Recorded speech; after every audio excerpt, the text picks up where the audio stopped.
And step 2, you need to connect the handbrake is this one. Orange is handbrake wire connected to the ground, and then this is blue cable. This is footbrake. Footbrake output is a constant 12. Okay, now this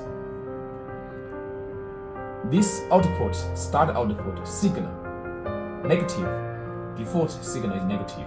Okay, so I connect to the LED bulb, the ground wire, and this. This is output, start output, another output, start output. This is negative. Default signal negative, so I connect this LED bulb to ground. And then next wire, this is ACC detection wire. The detection wire, when your engine started successfully, and our system will check this signal.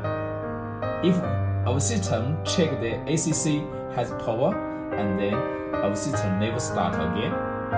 If our system doesn't check this detection ACC power, and our system will start 3 times mostly. Now I show you how that work.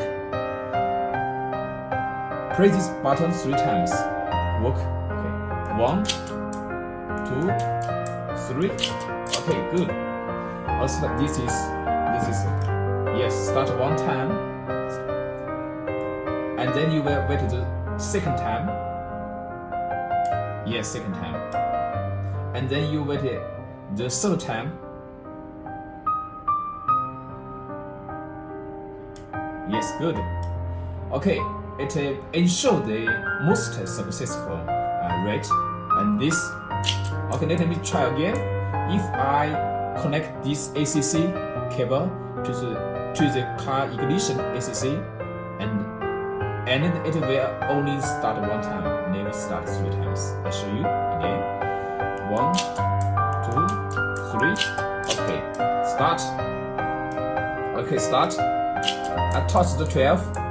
This is simulation effect, so it will not start the second time. Yes, successful. Okay, that's good. Okay, this is remote start. Thank you.